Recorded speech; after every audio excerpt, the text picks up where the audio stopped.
and good morning. Welcome into Big Talk, college sports with a Midwest perspective, blue collar and blue blood.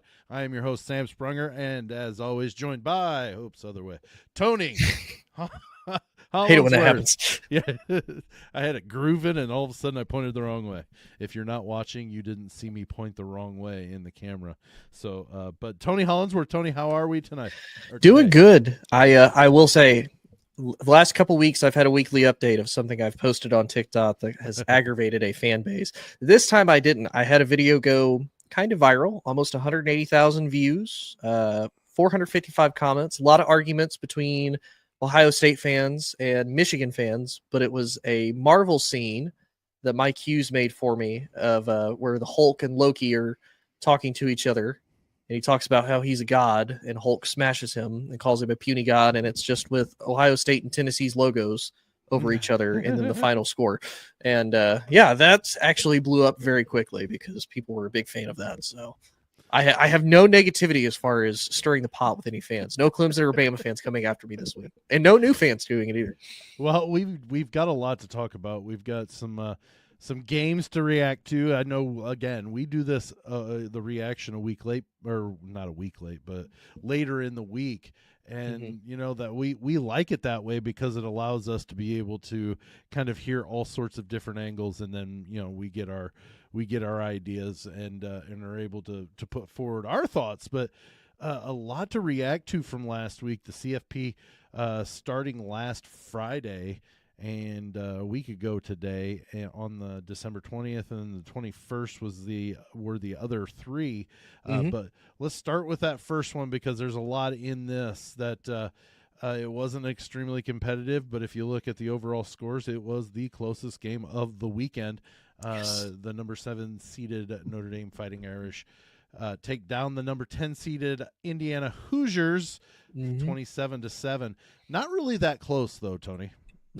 No, you could tell early on when it was at least 0-0. It was like, okay, it's going to be kind of that close. It's going to be that close battle that we thought it was all the way. Also, by the way, shout out to us for going 4-0 in our predictions on what happened. But I think almost everybody had that 4-0 prediction, to be honest with you, unless you were a fan of one of the teams that got kicked out. 8-9 was the hardest one. Literally, it's like, oh man, who's going to win this?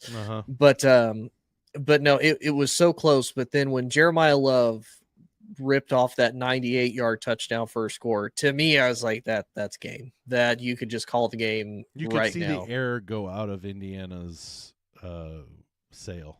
Right, because you notice if that offense struggled at any point during the season, that defense was usually able to we'll make up for it. We'll be able to at least keep us in the game, and the defense wasn't able to really do that. And unfortunately, as a result, the offense never seemed to get that momentum, and like you said, never got their wind back at any point throughout the entirety of the game. Even though, Curtis Rourke threw for 215 yards.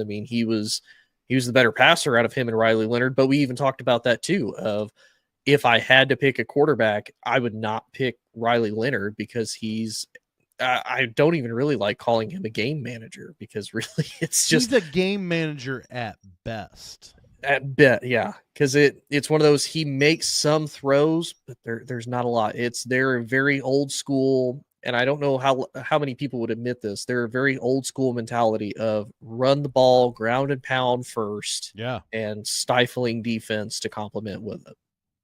Well, I don't disagree with what you said, but I want to add to that. I think for the first time this football season, even against Ohio, even in the game against Ohio State, I felt that this was the first time that IU actually kind of believed what people were saying and that they might not belong, because they all of a sudden went away and weren't able to do anything. They weren't, 27 points is not a ton of points to give up, especially on the road against Notre Dame. But still, the fact remains is it never felt like it was anywhere close.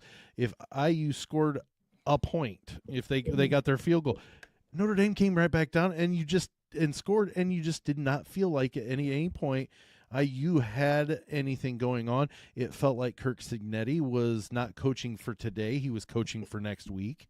Yep. And it just seemed like he was extremely conservative when at other times he during the season, he had done things that were out of the ordinary. Mm-hmm. And they were being successful. I'm not saying they're going to be, you take every chance you can against Notre Dame, but take chance. It just didn't seem like Kirk Signetti, and I'm not blaming the loss on him. I just feel that the IU program with that point, that 98-yard touchdown run, and just kind of not being able to get much going, they finally started believing what people were saying about them. Yeah. And I think too, I think what really hurt them is when we watched that Michigan game and we truly got to see IU struggle for the first time all season. It was, okay, now how does Indiana respond? How do they fight back? And I think Notre Dame maybe even looked back at that game and said, okay, what are they going to try to do to be resilient as far as trying to get themselves back into it? And I think that Notre Dame just essentially copied that, because obviously IU was never truly able to respond until at the end. They score a couple garbage time touchdowns, but by then the game's over. It doesn't matter. You're just making the score look better. Mm-hmm. In all reality, this was a pretty big one-sided game. But in actuality, closest game of the weekend.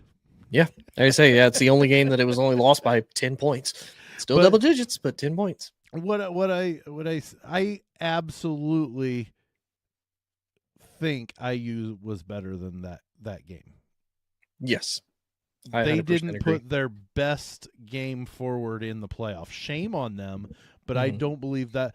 They played good football, and we'll get into a little bit of the ins and outs of belonging and whatnot once we get through with the talking about the 3 games from last week. But let's move on to the other one. The first one on Saturday, the 6-seeded Penn State Nittany Lions pummel the 11-seeded SMU Mustangs 38-10. Wasn't that close. I mean, no. First 2 games, I can say that it wasn't that close as the score indicates. I say Jennings threw 3 pick sixes. I know he threw 2 for sure. I know 2, but I thought I think you're right. There were 3. Yeah, because he threw 3 picks total, and I know for a fact 2 of them were returned back for touchdowns. This is one. It was kind of like we talked about. We figured that Penn State would do it. We figured, okay, it's as bad as it hurts to say it again. Like you said, we'll dive more into it a little bit later on in the show as far as did they deserve to be in or not.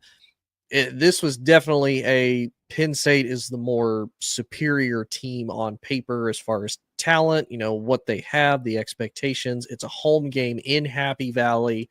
They have more of the weather factor that SMU wasn't going to be used to, especially coming up from Dallas.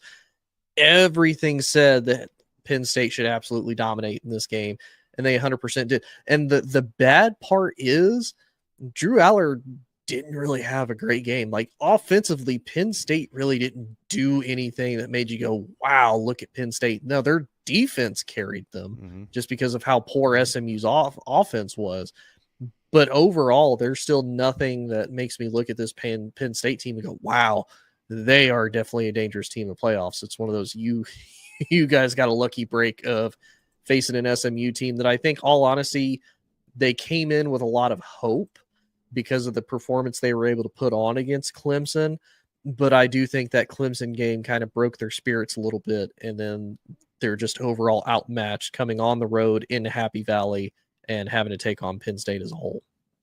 I think 2 things led to that 38-10, and it wasn't even that close type of score.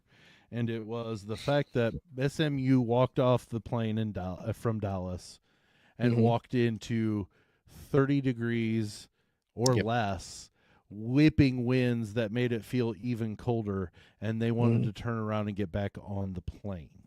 Yes. Because that's not fun football for them. No. They don't have that punishing defense that Penn State, let's say that I strongly feel Penn State was 1 win away from being the 1 seed and having the worst trek to the national title game and losing, and they lost that game instead. And to me, have one of the easier routes. It's all relative because this playoff is all good teams, but the Yes. easiest route. Okay. But Penn State, another thing that really, Penn State was ready to punch him right in the mouth right from the get go. That they had planned. You know what? We're gonna punch them right away and see how they react. And you know what? SMU didn't get up.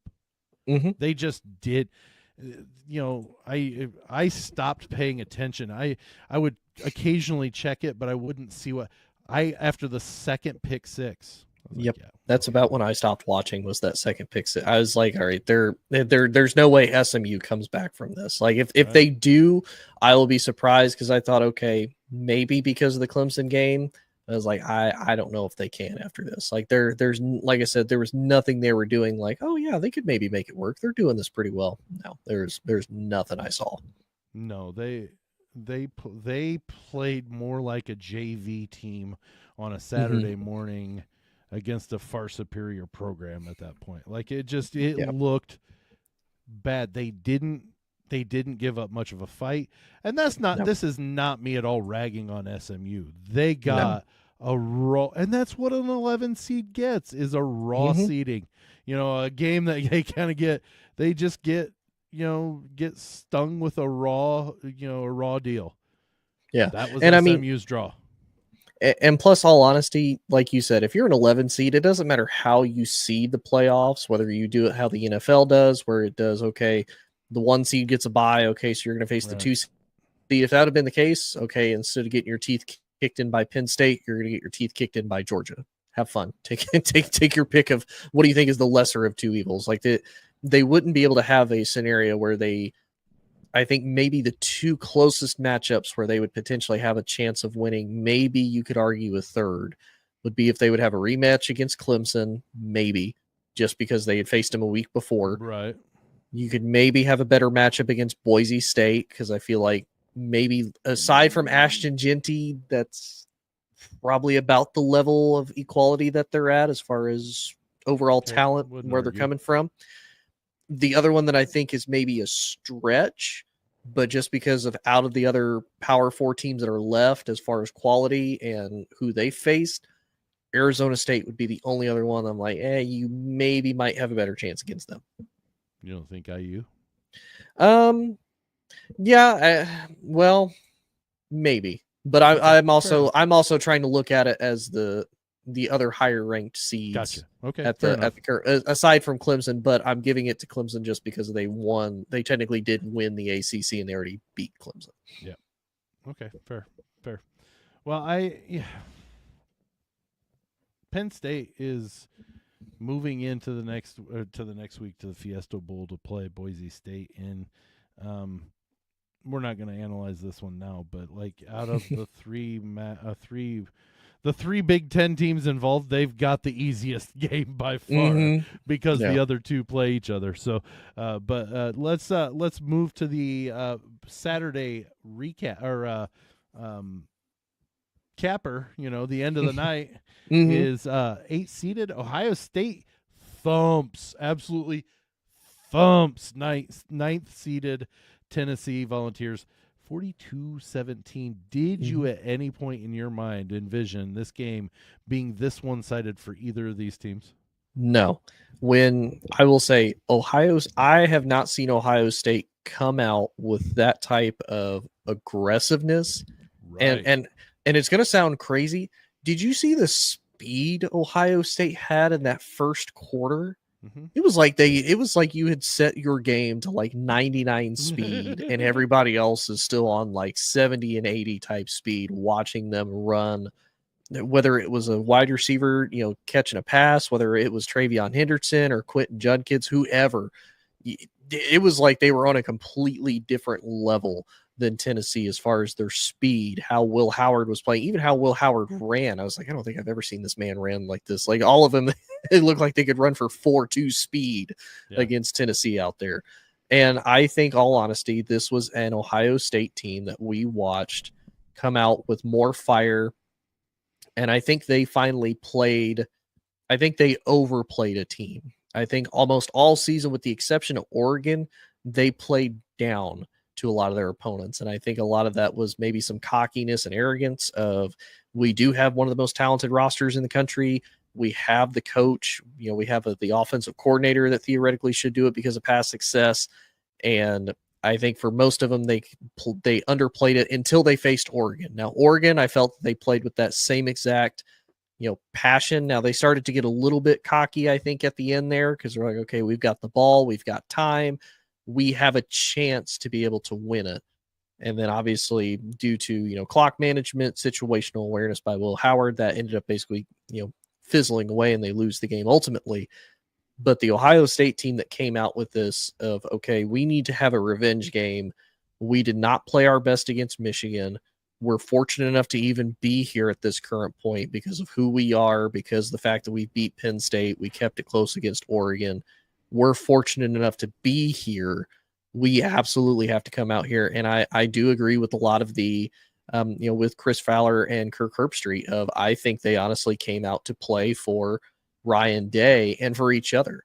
Because if you noticed, everybody played to the level of what Jack Sawyer played at against Michigan, because I felt like he was the only Ohio State player that came there to play with intensity to win. And I felt like they all finally matched that level when they played Tennessee, because all of them were clicking on every single cylinder that entire game. I say this with all reality and seriousness. I think they went out and thumped the living daylights out of these guys because A, they can, and B, they wanted to make a statement to the entire rest of the college football world that we are the best team in this tournament. We're going to make some noise. And I've been saying this. You have to at least back me up that I have been saying I feel that Ohio State's the best roster in the country. Even if you don't agree with it, Tony, you can at least say, yes, I've heard you say that more than just right now. Yes, 100%. And I honestly, I don't believe they lost any games on purpose. So don't take it to what I'm about to say as that. Okay. I think they played to everybody's level. Now, Oregon's really, really good. But I think they took their chances, did their things, played a little conservatively, but still took some chances and still almost beat them. Yeah. Not that I think they're toying with them. I just think it's, okay, we don't need honestly, we make the tournament. That's when we start playing football. Well, I don't know that Ryan Day cares about beating Michigan. Did I just say that? Yes, I don't think he cares. Well, and that's why I think they took a vanilla game plan into Michigan to, hey, if we can beat them, great. If not, you know what? We're making the tournament.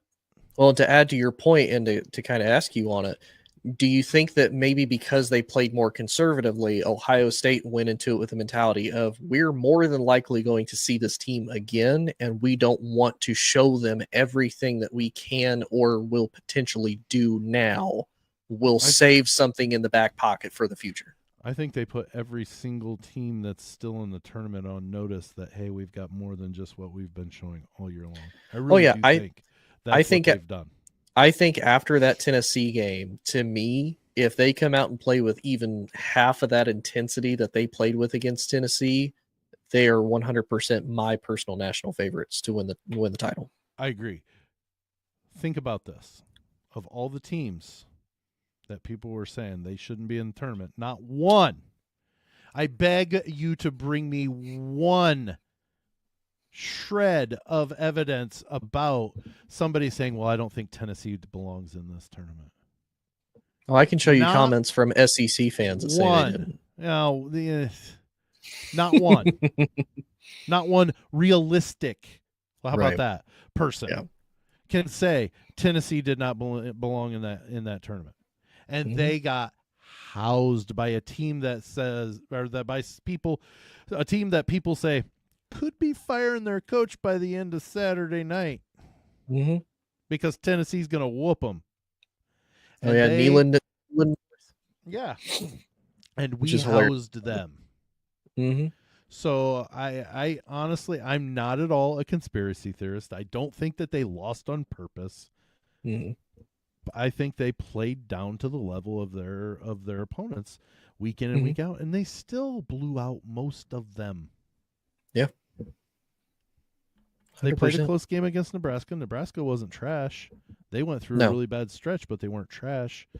Right. You know, they had a close game with oh shoot, Penn State. Well, Penn State. Penn State, to me, is probably the third best team in the country. Mhm. I mean, maybe the fourth, with Georgia sneaking into that top three. Maybe I would almost put Penn State at maybe 5th. Under Texas too. Under Texas, yeah. And I only say that because and I only say that because Texas has beat everybody not named Georgia. Well, but they lost to Georgia Twice. Yes. But I hate that people are gonna. Well, you're just Ohio State. I hate Ohio State. I am not an Ohio State fan. Okay, I don't hate Ohio State, but I don't like Ohio State, and Right. I just see that I almost get the feeling that Ryan Day literally doesn't care if he beats Michigan. He wants to, but if he doesn't, he's not losing sleep because we're gonna go win this 12-team tournament, and I'm gonna be on top of the world. Well, like you said, and again, we'll dive more into it a little bit later because Kirk Herbstreit pointed it out when Chris Fowler asked, this lunatic fringe it is Ohio, the Ohio State fans that you got to beat Michigan. Again, if I'm a fan of a team that is in the playoffs, and let's say you win every game except the game against your rival, if I had to pick, do I lose to my rival or do I win a national championship? Right. I'll take winning that national championship. If that means I have to lose my rival, okay. I'm still gonna win the country. I'm still gonna win the biggest title in the country at the end of the year. I don't care. I'll take those all day, every day over that win against them. That's fine. The only time you care is when you play them in the tournament. Right. And then it's a different story because okay, now we have to beat them because that's the road to there. Yep. But yeah, I 100% agree. I think for Ryan Day at this point, I think for him, it's okay. What do I have to lose at this point? They already want me fired because I won't beat Michigan. So it's like, all right, I have gotten beaten 4 times in a row by the one team. Right. But again, like you said, at the end of the year, though, let's say they do win it. Then if I'm Ryan Day, I come out to the stage. Okay, now what do y'all want? No, I lost to Michigan. You're I won either going to double my salary or I'll go somewhere else. Right. Like, I don't have to take this. Like, which do you want? Do you want this big tie? Do you want a trophy in your case? Or do you just want me to beat the team up north? Because I can do either one, but I can't do both. And I know shouldn't people have are to going do to both. say, he's a horrible play caller and da-da-da. But when is he? Because the only time he loses is to Michigan. Well, he's lost 10 total games in his time at Ohio State. 4 of them are to Michigan. 40% of his losses are to the team up north. And let's be realistic about it too. 3 of those 4 losses, Michigan was one of the top 3 teams in the country at the time. All of his other losses to top 5 teams. You lose to usually a top-ranked Alabama. They're usually 1 through 5 when he was facing them in the playoffs. Yeah. Georgia was almost always number 1, number 2 at the lowest. Lost at Michigan 1 through 3. They lost to number 1 Oregon. Like he goes up against the literal best teams in the country at the years that they're in. And wow, Ryan Day's a really crappy play caller. What else do you want this man to do? And like, you know what? He lost 2 in a row last year to end the season because he got beat by Michigan. Mm-hmm. And then they played the bowl game, Mizzou. Bowl game against Missouri, where the teams didn't Ohio State didn't represent its Ohio State. Because why would they? Well, people had opted out for the draft, into the portal, all that. Mm-hmm. So it was so depleted. Mm-hmm. And Missouri made it a point to go to the Sugar Bowl. I believe it was the Sugar Bowl they played in. Yeah. With their full roster, basically. And they took their full roster and only won by 9 points. Mm-hmm. To beat basically Ohio State's second and third string players. Mm-hmm. Yeah. A quarterback that had never seen the field until the Sugar Bowl. Literally. So, and that's one of his career losses. Mm-hmm. Which is insane. In a bowl game that doesn't matter, it has no playoff implications and he had if you such win a or lose. Depleted roster that it was dumb. Mm-hmm. But you know what's funny? They won't. Not everybody will include that 4 games. Like, you know, when Florida State was undefeated until they faced Georgia in their bowl game, and then they got their cheeks clapped. And you know what? Badly. I'm sorry. If it would have been, it wouldn't have been 63 points in Florida State's bowl game had they made the playoff. It wouldn't have No. because nobody would have transferred out, or Correct. few would have, and they Right. would have And- played in their semifinal game. And yeah, the same thing. You know, they wouldn't have players. Oh, I'm opted in for the draft. I'm going to transfer out. And every single team that doesn't make the playoffs have. Heck, look at how many transfers they have currently right now, and their team is still in the playoffs. And you have players. Oh, I'm out, I'm leaving. Mm-hmm. You know, the backup for Penn State, Ohio State, I believe Devin Brown, their backup, same boat. I didn't know he left too.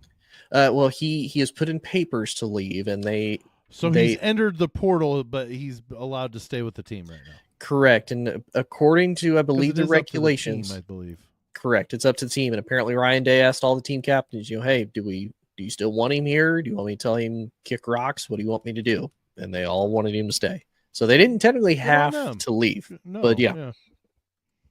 Well, and that, I mean, we've talked about it twice before, even last week, is Kenny Dillingham at Arizona State. He made it very well known that, hey, I know you guys, there are some of you guys that are going to look at the portal. You need to come talk to me so we can keep the information going back and forth. We'll help you find your best spot. And if you want to stick around and play and try to stay on this dream ride that we've been on, until you have to jump off, or if you can ride it all the way out, you're welcome to, but you have to make a commitment that you're going to be a Sun Devil for the rest of the season. So I mean, it's possible to do, and hey, good for Ohio State taking it upon themselves to make sure that as long as he can commit, he's welcome to stay as a Buckeye. I'm not excited that I think this about Ohio State. Not at all, because that means I envision them raising the trophy in a few weeks in Atlanta. I think this week's going to be the championship game. In my mind, this is the championship game. But we can talk about that. Let's go to our halftime topic, basically, because you mentioned Kirk Herbstreit, and there have been plenty of others, Paul Feinbaum as well, talking about the fact that SMU and IU just didn't belong. Let's stop worrying about how many wins and take on who it is they beat. Mm-hmm. The one thing I didn't hear is, and also let's consider who it is they lost to, because it's always who they beat. Well, I firmly believe who you lose to matters too. But yes, Tony, they both think SMU, IU should not have been included into the tournament because of their lackluster performance in their games in the first round. SMU giving up 38, only scoring 10, getting blown out by Penn State, but also in a very snowy and cold Happy Valley. And then IU giving up 27. Look at, like you said, coming right at the end, kind of a mercy flush touchdown to make it look better than it actually was. Do you think these two teams should have been in the tournament? Yes. And here's the other thing that I want people to realize, and not a whole lot of people are probably going to talk about this. Even in the 4-team playoff system, you had blowouts either in the first round or you had blowouts in the national title game. Anybody remember Georgia TCU? Well, here's an even better question. Can anybody tell me the last time we had an actual close national championship game? Was that Auburn, Oregon? I think so. I think that was the last closest one. All the other ones have been by double-digit scores. At least 2 scores. Oh, was Tua Alabama, Georgia in overtime before or after that? Because that was a close one, because it was in overtime. After. I think that was 2017. Threw a touchdown, a bomb in overtime to win it. Yeah. So that was 2. Yeah. So to give people other ideas of other first round blowouts, the first year that Michigan beat Ohio State under Jim Harbaugh in this recent era, Georgia beat Michigan 34-11. And I believe it was 2016. Clemson beat Ohio State. Hold on. What was the score? 34-11. That's more than 10. Yeah, it's 23. Okay. And I believe it was 2016, Clemson beat Ohio State 31-0. A Whoa, complete total shutout. Hold on. That's more than 10. Mm-hmm. Okay. Oh, and I believe this was the year before 2015. Alabama beat Michigan State in a shutout 38-0. Whoa. That's more than 28. Mm-hmm. We could even go as far back as I believe 2014, 2013, when it was Florida State versus Oregon. They beat them 59 to, I believe it was 28. That's a lot more than 28 points. Too. Mm-hmm. LSU versus Oklahoma in 2019. They beat them, I believe, 62-28. Mm-hmm. That's more than 10. Mm-hmm. Well, that's more than 25. Yeah, and then of course not to forget the national title, Georgia versus TCU, Georgia versus Alabama the year before. Last year, Michigan versus Washington in the national title.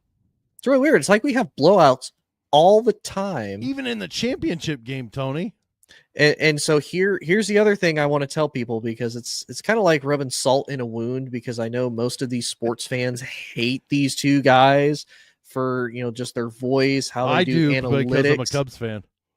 But you had Joe Buck and Troy Aikman on Monday Night Football probably put it the absolute best. Troy Aikman said, "I think disappointment is for those that want to question whether those teams belong in," and he was mentioning the college football playoffs, but didn't say it specifically. "We see teams in the Super Bowl that lose by large margins that absolutely deserved to be there." And then Joe Buck commented and said, "I think what it does is it diminishes the jobs that the teams that won did." Because the same thing that you said of they always want to talk about, well, strength of schedule. Who did you beat? Who did you face? IU beat a Power 4 schedule, just like everybody else did. Oh, yeah, by the way, they played 9 conference games as compared to 8, and they went 8-1 in their conference. SMU did the exact same thing. I believe they only face 8, though. They went 7-1 in their conference. Oh, Did yeah. they lose a conference game? Clemson. So they lost to Clemson twice? Once. The championship game. The championship doesn't count as a conference. Oh, yeah, game. so It's technically championship. They went undefeated in their ACC. conference. But the same 3 teams that, we would have got better results with Ole Miss. We would have got better results with Alabama or South Carolina. Y'all all went 5-3. It's almost if you would have done your job earlier in the year, you wouldn't have. Or this if you'd have problem. won your stinking conference games. But we faced Mercer. We faced Wisconsin. Cool. Wisconsin went 5-6 or 5-7. I mean, yeah, 12th in the Big Ten. You faced an FCS school. Yeah. We would have done better than IU and SMU and Notre Dame. Okay, cool. I don't. We'll never know. I don't believe We'll never know. Well, you know why? Because you didn't beat Vanderbilt. Shut up. Mm-hmm. I am tired. You didn't beat Vanderbilt. Ole Miss didn't beat Kentucky. You can't second guess and say, "Well, look, see," because what happens next year when they leave somebody out and Alabama loses? Mm-hmm. Oh, but are they going to be okay with them saying, "See, you shouldn't have been there. You didn't deserve. You lost." Mm-hmm. No. It just. But here's what's funny too. IU and SMU both deserved completely and wholeheartedly to be in that tournament, simply because, like you said, they won the games that were placed in front of them. Mm-hmm. You did everything that was their asked. fault. They went 7-1 in a conference that had some pretty good teams in it, but they dodged 2 bullets. Mm-hmm. It's not their fault. Yeah. Who would have thought 2 years ago when you had the schedule that you'd think, oh, Michigan is going to struggle and lose 5 games this year? And here's the other thing too. The funny thing is the same committee that they didn't have a problem putting them in last week, they had no problem putting them in. They're like, oh no, they absolutely deserve to be in. They passed all the criteria that we want them to meet. They passed. They're in. That same exact one. Oh, we have an issue with what we did. Why? You didn't have an issue until after the games, because again, you don't know what the games are going to look like. Notre Dame versus IU could have been a 66-63 shootout for all we know. You don't hear the committee from the NCAA basketball tournament, say a word about it if there's a number 1 seed beaten by a 16 seed, or that there's a 15 seed beating a 2 seed, or a 12 seed beats another stinking 5 seed. I'm so tired of 5-12 upsets. But my point being is you don't hear the committee going, "Oh yeah, we made a mistake." No, but you know what's funny? There's the most deserving teams in. There's a name that they put in for that highlights the beauty and the disaster of that all at the same time. It's madness. It's March Madness. Well, we could call this CFP madness. CFP madness. CFP crazy. I don't know. I don't care. And throw it in there. Like that is the beauty of college football. Any given day. Again, at the beginning of the season, if I would have looked at, 10 Alabama fans and 10 Oklahoma fans, or just 10 random fans on the street, hey, Alabama faces Oklahoma, who do you think wins? Almost every single person would have. Anybody that knows what college football is. Oh, Alabama wins. Oh, they lost 24-3. That's weird. Oh, they're not playing in the playoff. That's what the first. Well, no, that you could even said that. Okay, Alabama loses to Vanderbilt and to a weak Oklahoma team by 3 touchdowns. Do they make the playoff? Heck no, they don't. It's no. No, you don't. And to be honest with you too, if you would have told an Alabama fan that at the beginning of the season, do you think you guys should be in if you lose to those teams? Most Alabama feel like, no. What? We lose to them? Yep. No. You know what they're doing is they're saying no. DeBoer gets fired. Yep. 100%. Mm-hmm. Yeah, it's these 2 teams absolutely deserve, and you know what?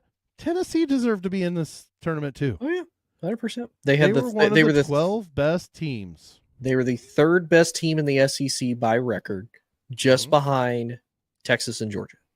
Yeah, and you cannot sit here and make an argument to me. I don't care who you're a fan of, that they were not the 3rd best team in the SEC. I don't care about Alabama. They lost. I don't care about Ole Miss. They lost. I don't care how hot or how good South Carolina was at the end. They lost.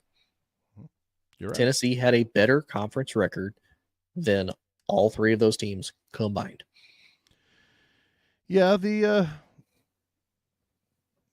all 3 teams, SMU and SMU's not even in the Big Ten, but I'm defending these guys because you know what, they made their way to the ACC tournament and was told and have been told since day 1 this season. You make it to the conference championship and lose, you will not be punished for the loss. Supposedly. So, according to the playoffs bracket, the week before the ACC championship was played, SMU was in. I believe they were like a 6 seed. I think so. Yeah. And they lose and they fall down to an 11, but they stay in. And now all of a sudden people are like, oh, it shouldn't be. So you're saying you support being punished for a loss in the championship game. I don't take those people's opinions seriously. Because it would easily flip. Yeah, it'll easily flip because let's say it was a rematch of Georgia versus Alabama in the SEC championship and Bama loses. Their argument would be, well, we lost to Georgia. We beat them earlier in the season, though, but we lost in the conference championship. That shouldn't count against us. Right. Oh, but now it doesn't count. We should get credit before for the win, but not the loss. Yes, 100%. But if SMU loses, they shouldn't make it because we do. We belong. Well, they're not as good as Alabama. Roll Tide. Roll Tide.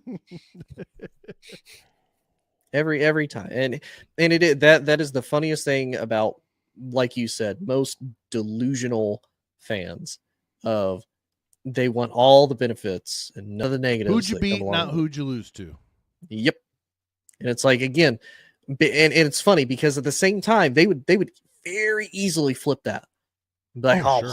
They lost these teams. No, why did they get? Why Notre Dame lost to Northern Illinois at home? So funny enough to tie in with that, and I'm glad you said it because I thought about it on the way here. There were people that were clamoring and fighting that Army should potentially be in the college football playoff championship in the tournament because They went 12-1. They won their conference. Their one loss was to Notre Dame, and Notre Dame didn't play for a conference title, and their only losses to NIU. And people said, "Oh, well, Army should be in. They won a conference." Okay. Do you really want to see IU versus Army? I wouldn't mind it. I mean, it would be interesting. IU's going to get the win, and then you guys are going to be even more mad. Why does IU get such an easy win against Army? Okay, so you want them to get their teeth kicked in by Georgia, and then you're going to go back to the same argument of they didn't deserve to be in. But you just said they needed to be in over Notre Dame this week. They only beat Army. Yeah. So you're saying Army should have been in, Tony? Is that what you're saying? I'm not saying that. Other people are saying that. Others. Yeah.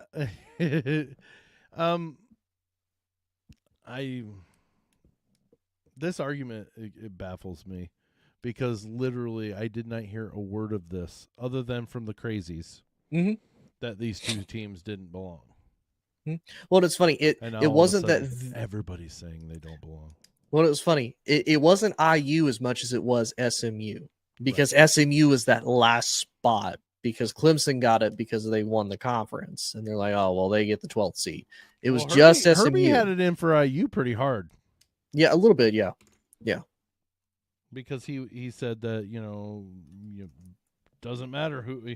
Great, they're getting pointless wins. No, they're winning. That's all. Pointless wins is eking out. If they would have had 4 field goal wins at the end of games, I wouldn't have been as hard on and saying that they should be in. Well, then that would also pose the question.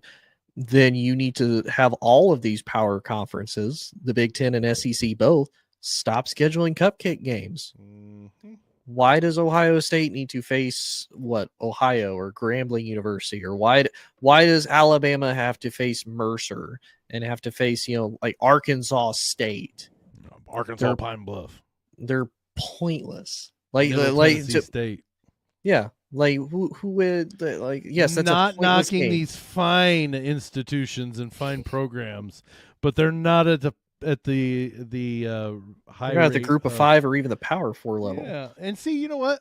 The Big Ten should do better too, but they also, like you said, played 9 conference games out of a 12-game season. That doesn't matter for IU in many people's eyes after they get beat by Notre Dame, right? But hey, Michigan can schedule Hawaii, UConn, and Fresno State. UConn, yeah. I know we're running 2 seasons worth of preseason games in together, but still. And again, they ended up winning the title that year. But still, it's like, okay, you want to talk about pointless games. Did Michigan really need to, kick all of their teeth in by 40-plus points in each game? No. And let's think about this. They thumped the daylights out of UNLV last year. Oh, yeah. UNLV was a bowl team by the end of the season. But still, on the face of things, no, that wasn't a good win for Michigan. No. Nobody complained. No. The only time they got tested was against Ohio State last year. And they lost by 7? Not one person said anything about Michigan because it's Michigan. Yep. Same for Alabama. Oh, they beat Mercer. They beat Wisconsin. Okay, cool. IU deserved to play. Yes. In that SMU deserved to play. SMU deserved to play in that tournament. Because here's the other thing that I almost think people tried to equate it to was the whole, well, this would have been like what Florida State would have looked like last year had they got to the playoff. You don't know that. And not only that, all of their players were essentially healthy. Both of these teams did everything asked of them to do to make it. Now, if it was a 4-team playoff, okay, you can maybe make that argument. Maybe. Yeah. We got to move on. We got to get off this pedestal. This tirade. This tirade needs to end because we've got 2 games quickly to preview. Next week, the Fiesta Bowl on December 31st, which is Tuesday. The Fiesta Bowl, 6-seeded Penn State, 3-seeded Boise State. Can the Nittany Lions get to the semifinals there, Tony?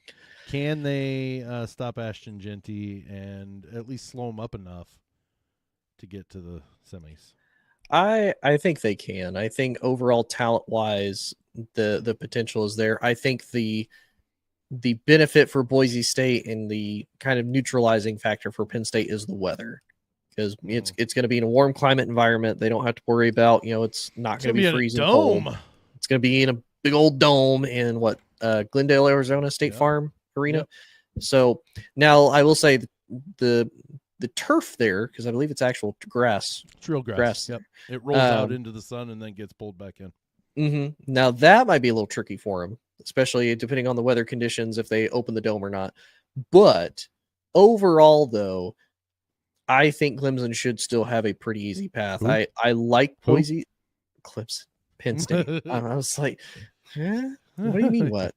Penn State. Clemson. Yes, Penn State. It's too early, Sam. You got me up early. Sorry. But no, I think Penn State should have a relatively easy path. I like the Boise State Broncos. I like the story. I like Ashton Genty. I know myself and a lot of people included believe that he was snubbed out of the Heisman race, and I don't necessarily disagree by any means. Not dismissing that Travis was not a good player, but he did not have the elite category and lead almost every FBS, rushing stat that is out there this season, and is this close to breaking, Barry Sanders' collegiate record as far as rushing yards and whatnot in a single season. So I would like for them to have a chance, but I think overall talent wise and whatnot, I don't think they'll be able to. But who knows, if Penn State's offense continues to sputter like they did against SMU at home, maybe they have a chance. Penn State scored enough on offense to win the game. Their defense scored enough to win them the game. So did their offense. 17-10 is the final score if Penn State take just the offense. Yeah, true.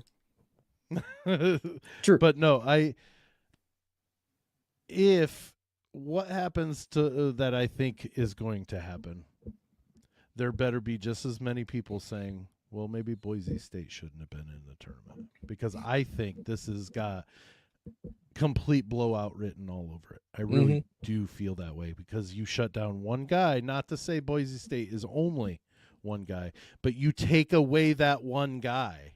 Mm-hmm. And that's they're very pedestrian compared to what they are with that one guy. Right. Now, I will say, who did they beat? If we're going to bring this up to IU and SMU, who did Boise State beat? UNLV twice? Right. That's about it, because they lost to Oregon. I think the only saving grace for them is the fact that they took the number one team in the country down to having to win by a field goal. I don't disagree. That might be the only thing that saves them in that regard. I don't disagree, but still, who did they beat? Oh, yeah, nobody. And I think what I think this will honestly do, and I think this is what both the SEC and Big Ten are kind of vying for, is I don't think they necessarily wanted the best of the 5 champions, because I'm assuming, they all figured, okay, well, the Power 4 are for sure going to be in there, and then the best out of the group of 5. There's nothing that says, the AC couldn't be in there if, say, the Big 12 has a really bad down year, or say the AAC. Talked about this ACC when the bracket came out, was there shouldn't be automatic buys conference for bid. Conference champions.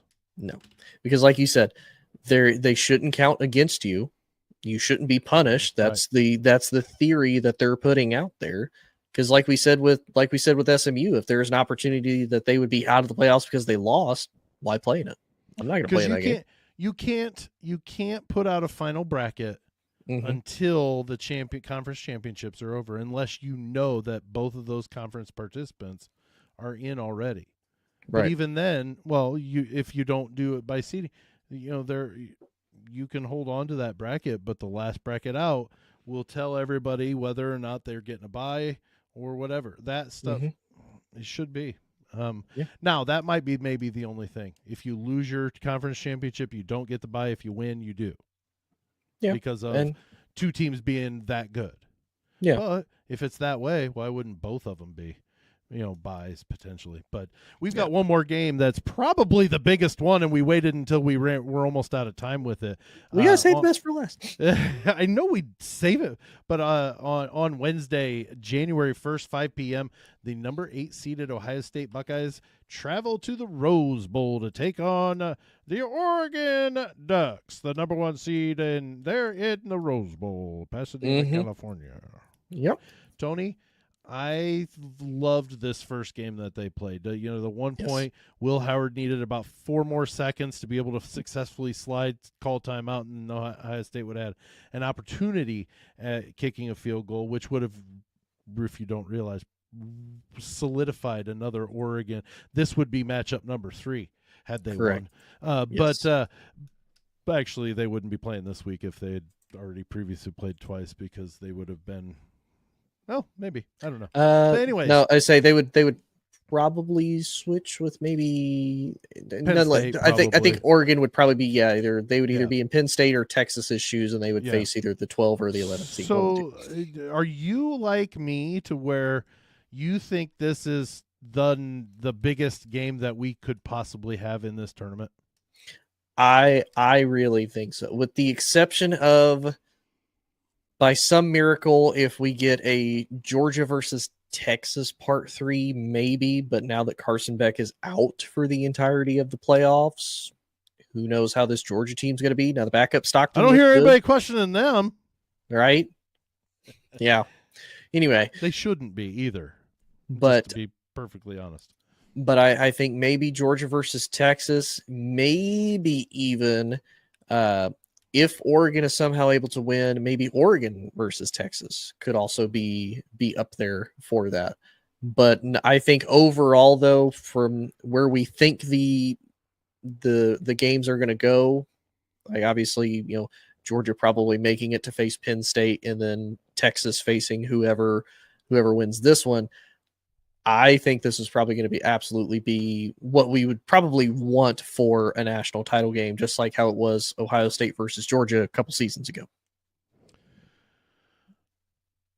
Yeah, this game is the best in my opinion, just for the fact that there are the 2 best rosters in the country playing in this game. I've no doubt that these 2 teams are the best 2 teams in the country.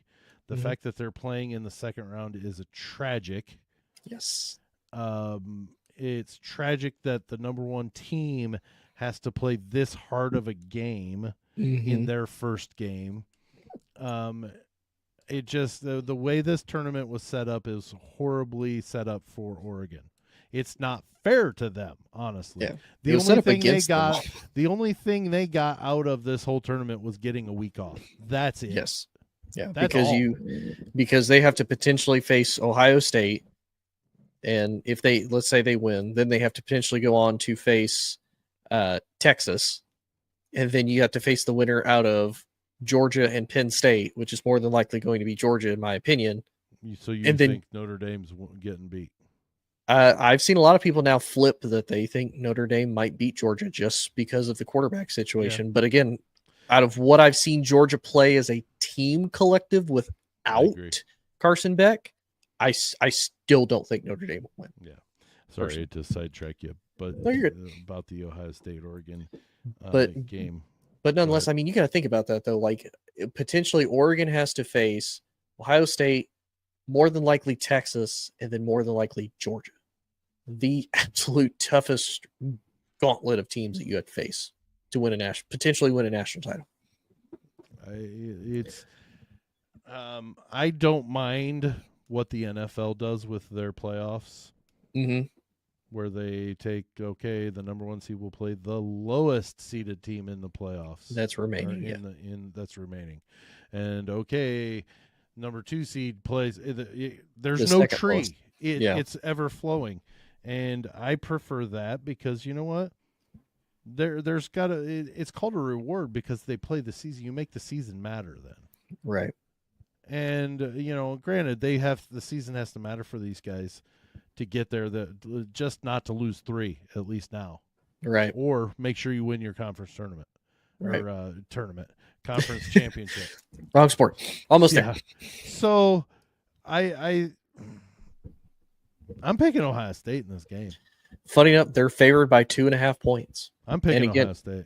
I think with the fire that they came out with, I think they're going to replicate that against Oregon, because for them this is one of the revenge games that they can actually take revenge on in a neutral stadium. And I think with how they played against Tennessee, I think that was a huge momentum builder for them, and I think they're going to come out just as equal on fire. And I think they're probably going to take that Penn State approach against Oregon. They're going to punch them in the mouth. Okay, let's see how you respond, but we're still going to keep swinging it even after we hit you in the mouth. And if Ohio State wins, are we going to say Oregon didn't deserve to be number one? I guarantee somebody's going to argue it. Who did they play? Been there instead. Who did they play? They only beat Ohio State. It's the only tough opponent they only faced. by 1 point at home. But then they clobbered Penn State in the Big Ten championship. Well, Penn State didn't face anybody. Ohio State. They lost. Oh, it's a vicious cycle, isn't it? Well, I think Ohio State and Penn State both win this week. I think the Final Four is represented by half Big Ten teams. I think it's going to be Texas and Ohio State, and I think it's going to be Penn State. And I'm going to say Notre Dame, honestly. I think it's going to be a Penn State-Notre Dame game. You mean a future Big Ten team? But yes, the future Final or Big Ten, yeah. I will say, though, real quick before we end the show, it will be interesting if it is Texas versus Ohio State, because very first game. The very first game of next year. Somebody will be on a revenge game. Is Ohio State versus Texas at the shoe. At the shoe. So it'll be interesting. I think that's going to be our Final Four: is Texas, Ohio State, Penn State, and Notre Dame. Who wouldn't have had the 5, 8, 6, and 7? Right. But all right, that brings us to the end of this week's show. I haven't updated this yet, Tony, so that's okay. All right, so you can find us on Facebook at Big Talk. That is B1G Talk. You can find us there on Facebook. You can also find us on TikTok, Instagram, and X, formerly known as Twitter, at B1G_Talk. That's Big Talk, but with a 1 instead of an I. You can also find us every week here on lovely Friday mornings on the All Sports All Plays Network, that you can get on any app store that you're on with your mobile phone, tablet, iPad, computer, whatever tickles your fancy. You can find it that. Or homing pigeon. Ooh, homing pigeon. Love me a good homing pigeon. Haven't had that in a good while. Or Sam is nice enough, he uploads it later on in the day wherever you can get your podcasts at. We are in the midst of some changes. We will talk about those next week, because next week will be the last week that we come in this format, Tony. So we're going to have to learn a new spiel for the bottom half. That's okay. So, yeah, we're excited about where Big Talk is moving. So we'll talk about those at the end of next week's show, so people know how things will be set up, a little bit different layout. But that brings us to the end of Big Talk College Sports with Midwest Perspective, Blue Collar, Blue Blood. That for Tony Hollinsworth, I'm Sam Sprunger. I'll see you later.